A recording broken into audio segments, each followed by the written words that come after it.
எவனுக்குள் என்ன குணம் எவனுக்கு என்ன வரம் கண்டதில்லை ஒருவருமே. ஒரு விதைக்குள்ளே அடைபட்ட ஆலவரம் கண்விழிக்கும் அதுவரை பொறுமனமே. நண்பர்களே, இந்த விழாவுக்கு அண்ணன் விக்ரமராஜா வந்தது எனக்கு பெரிய பெருமையாக இருக்கிறது. நீங்கள் வந்ததில் எவ்வளவு அழகழகான செய்திகளை சொன்னீர்கள்.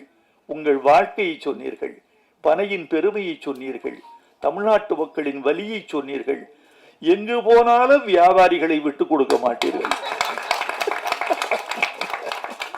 அதோடு சேர்ந்து முதலமைச்சருக்கு ஒரு கோரிக்கை வைத்து விட்டீர்கள். எங்கே வந்தாலும் நீங்கள் நீங்களாகவே இருப்பீர்கள். சந்தன மரத்தை தேய்த்து தேய்த்து ஒரு பிறப்பங்குச்சியாக மாற்றினாலும் அது சந்தனத்தினுடைய வாசனையைத்தான் கொடுக்குமே தவிர எந்த மேடைக்கு போனாலும் நீங்கள் நீங்களாகவே இருக்கிறீர்கள். வந்திருந்த பெருமக்களுக்கு நன்றி, ஊடகத்தார்க்கு நன்றி, உங்களுக்கு நன்றி. நண்பர்களே, இன்றைக்கு ஒரு படம் தயாரிப்பது எளிது. பணம் இருந்தால், நல்ல கலைஞர்களின் துணை இருந்தால் படம் தயாரித்து விட முடியும். எது கடிது தெரியுமா? ஒரு படத்தை வெளியிடுவது. அந்த படத்தை வெளியிடுவது அவ்வளவு எளிதான காரியம் அல்ல. பணம் இருந்தால் மட்டுமே கூட படத்தை வெளியிட முடியாது. திரையரங்குகள், காலம், சூழல் எல்லாம் வேண்டும்.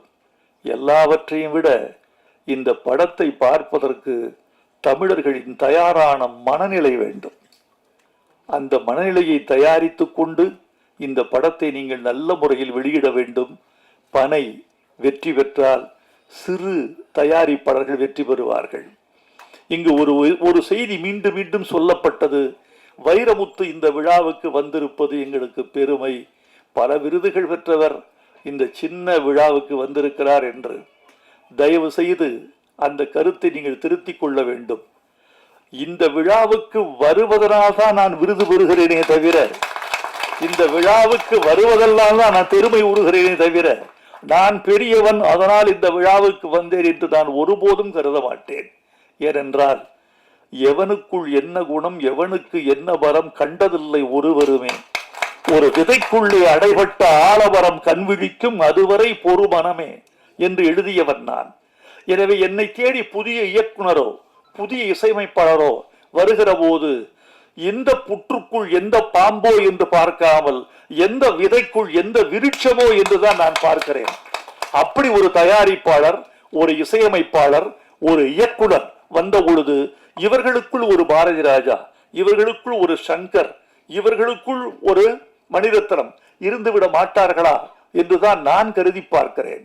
அதனால் நீங்கள் எல்லோரும் வளர வேண்டும். எனக்குரிய ஆசை, நான் நீண்ட காலம் திரையுலகில் பயணித்துக் கொண்டே இருக்கிறேன். ஒரு 4 தலைமுறையை பார்த்து விட்டேன். எல்லா தலைமுறைக்கும் பொதுவான ஒரே ஒரு குணம் வெற்றியும் தோல்வியும்.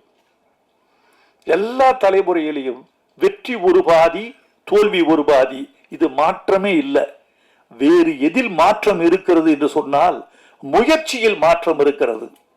தோல்விகளுக்கு பிறகு அந்த தோல்விகளை உரமாய் போட்டு மீண்டும் எழுந்து கொள்ள வேண்டும் என்பது பழைய தலைமுறைக்கு இருந்தது, புதிய தலைமுறைக்கு குறைந்திருக்கிறது. புதிய தலைமுறைக்கு ஒரு வார்த்தை, தோல்விகளை எல்லாம் பாடங்களாக கற்றுக்கொள்ளுங்கள், அடுத்தடுத்து முயற்சி செய்யுங்கள். பனை வெற்றி பெற வேண்டும். இந்த பனை ஒரு பெரிய சிறப்பு உண்டு. பனைக்கு எந்த மரமும் புயலில் சாய்ந்து விடும், எந்த மரமும் வெயிலில் காய்ந்து விடும். ஆனால் எந்த புயலுக்கும் சாயாத மரம், எந்த வெயிலுக்கும் காயாத மரம் பனை. அந்த பனை போல் இந்த படக்குழு வாழ்க என்று வாழ்த்தி விடைபெறுகிறேன். நன்றி, வணக்கம்.